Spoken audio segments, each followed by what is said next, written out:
Hi, welcome to One Word a Day. I'm Sophia, pilot into the universe of Chinese. Let's continue the exploration into this amazing ancient language universe. This month, I'm sticking with 3-character Chinese expressions, and today we're going to talk about 潜规则. This expression is used very frequently in today's world because 潜规则 probably can be widely applied in all kinds of scenarios, and it's kind of equivalent to Chinese awareness or recognition of this, equivalent to Me Too movement, because Me Too movement is about a power struggle, right? Like higher positioned person have a decision-making power in hand, and they can promote or demote somebody. And 潜规则 means it's not written in open public rules that everybody obey with, or comply with, but it's unwritten rules that you personally feel you can control another person's behavior by laying out this private rules. It's not open in the public, but it's unsaid rules. And eventually when more people know about this game, and then it's no longer below the surface. It becomes more open, but it's never like, it's illegal, basically, right? So Chinese translated as 潜规则. So 规则, if we call it as in this combination of campus as kind of a direction, you know, the right way to go, right? And then 则 is the rule, like how to get there, how to do things. Then this 潜 means it's not out in the open. It's kind of hidden rule. Okay, so let's dive in. Okay, that's the dive. We have water sign on the left naturally because it's related to diving in. That's the water, right? So mainstream water uninterrupted, 4 strokes on the side because they're closer to the water banks, therefore more interruption. So that's Chinese depiction of nature, river or water in nature. That's, river. And right side, we have the bottom. That means it's an open mouth. So we have the mouth symbol that's kind of like a box, but with up tilted corner. So, and here we have one horizontal line that probably means some energy coming from the mouth or some sort of intention. And then we have the mouth half open. That means you're not sealing, you're not staying silent, you're speaking out. I guess the language encourage people to be, judicious in deciding when to seal, when to speak. So when you half open your mouth, that means you're actually speaking. So when you do decide it's the moment for you to speak, that's a decision made already. Otherwise, keep silent is like default position. It's better to keep silent than saying something wrong, right? So when you do have something coming out of you, that's what Chinese mean by this character. That's called 约 in pronunciation. So, okay, we have 约, and then the top side, it actually gives you the image of, it's kind of like a person, 2-leg person, standing symbol. And then the top, it looks like this thing, right? And then standing on top of it like a person sign. That is kind of a hair product back then. So in ancient times, both men and women are going to tie up their hair in a certain way. Like contemporary will have different hair, it's a whole industry, right? Beauty, hair is a whole thing. Even for men these days, there are all kinds of like pharmaceutical company, not pharmaceutical, but chemistry industry would give you solutions how to do your hair. Ancient times, there's no chemistry industry first off. So all hairdo is using mechanical or physical solutions. There's no chemical there. So the physical solution then would involve this kind of hairpin, and with your long hair kind of twisted or something, and then pin down.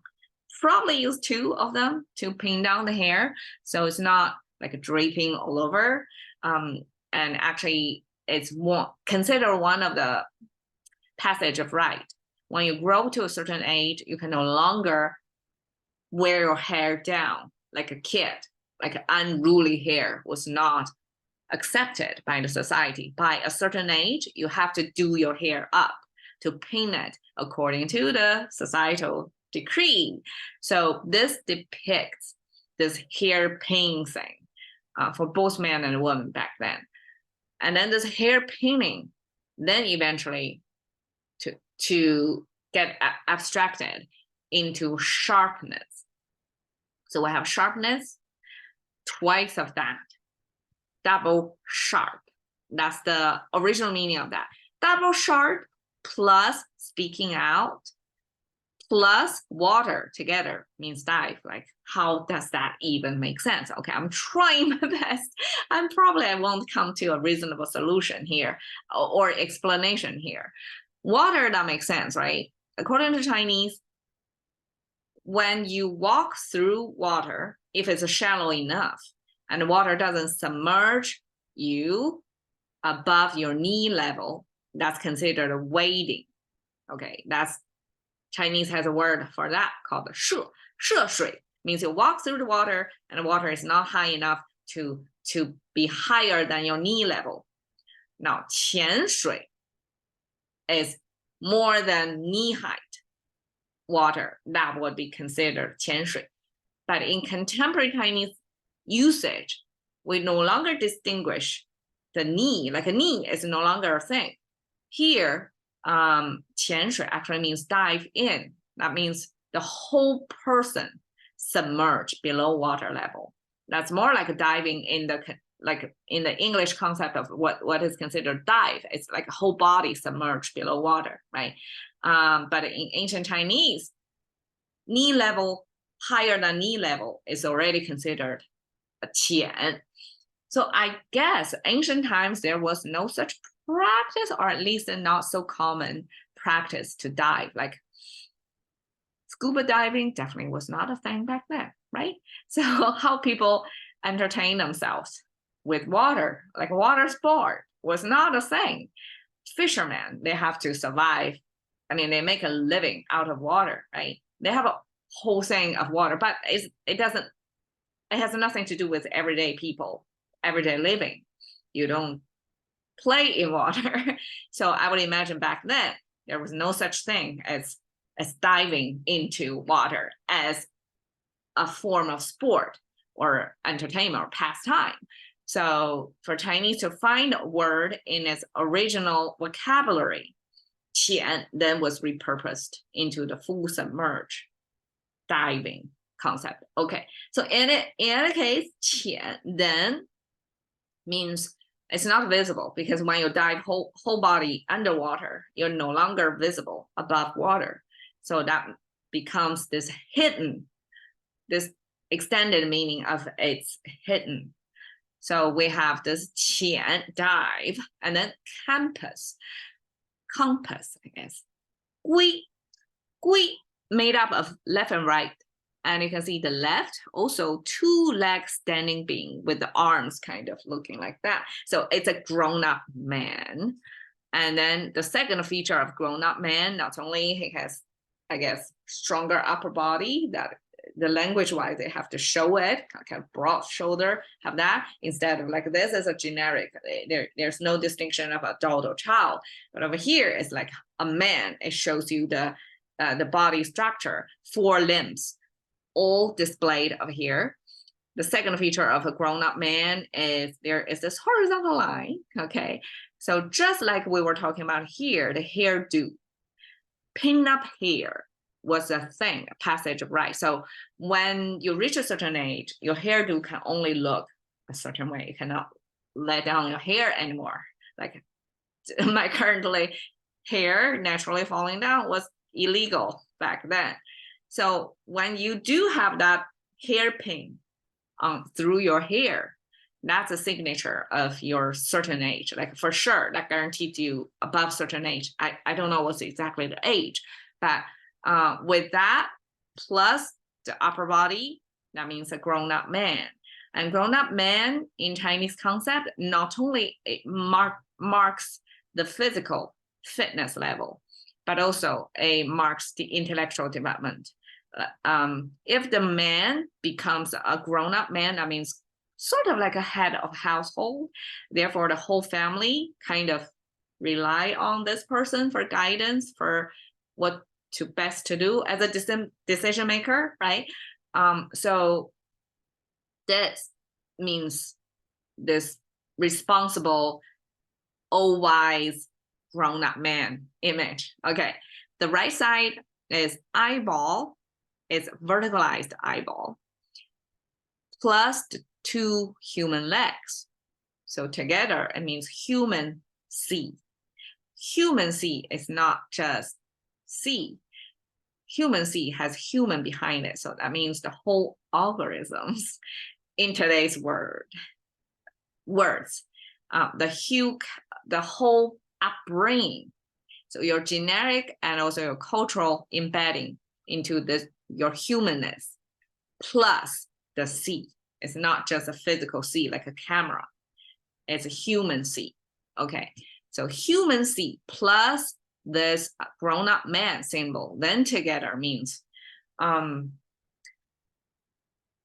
as grown-up men see something, that means the grown-up man accept or can appreciate the virtue or value of doing something.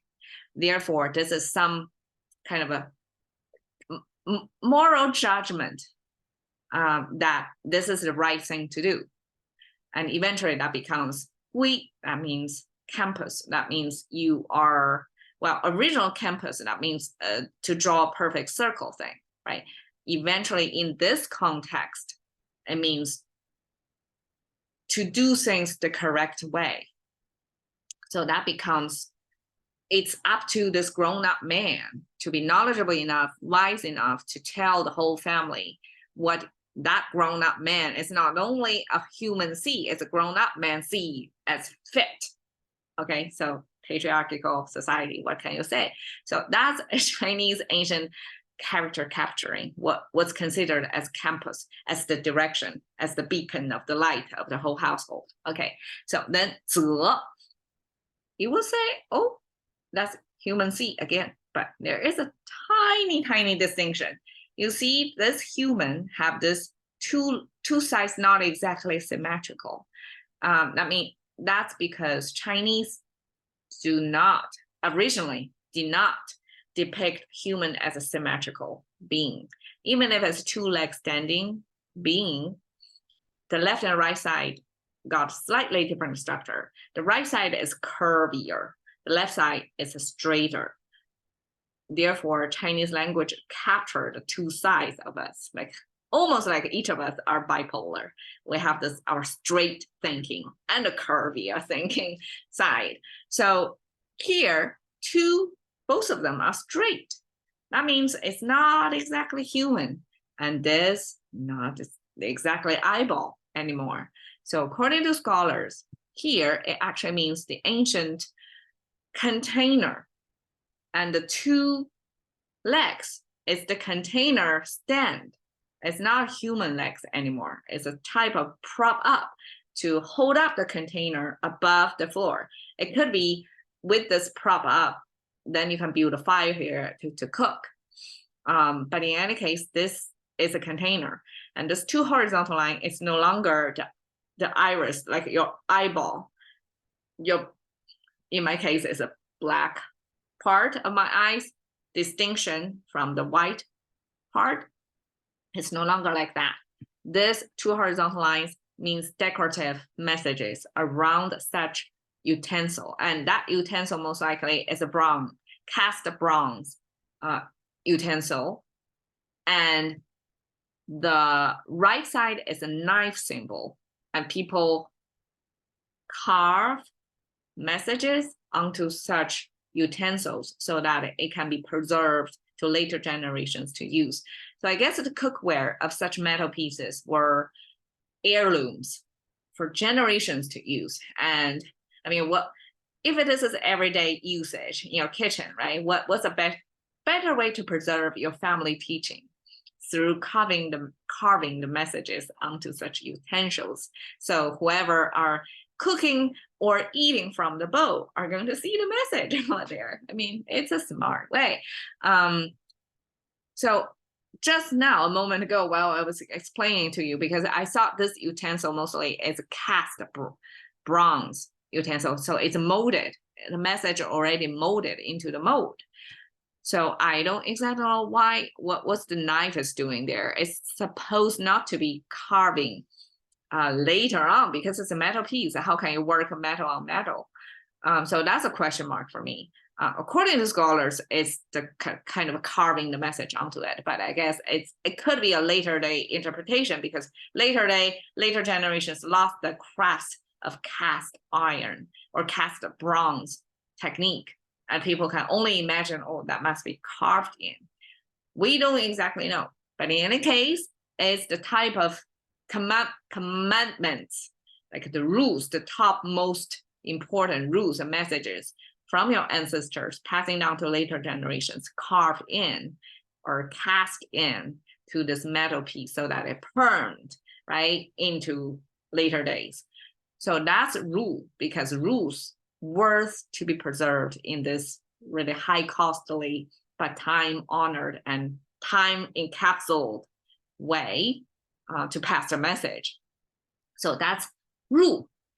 潜规则 together means implicit rules, like you unsaid, hidden rules, but everybody knows about it, sort of, unless you are super newbie. And I'm using movie industry as an illustration because that's probably most prevalent of the Me Too movement, because there is big distinction of power. The producers or directors, whoever in the power of a decision-making position of people who are waiting to be picked, right, to be called into this role. And what's the implicit rules? There was sort of a quid pro quo situation back then, right? At least back then, I'm not sure how common it is now, but Chinese as a culture not only translated this implicit rules as 潜规则, but also understand that there are such things. And if anywhere, China probably is more prevalent with such 潜规则, because for you to survive, definitely, I mean, society over there is more relying on who you know, right? And I know in English, when English speakers first pick up Chinese or to understand a little bit of a culture, 关系, that's like who you know, right?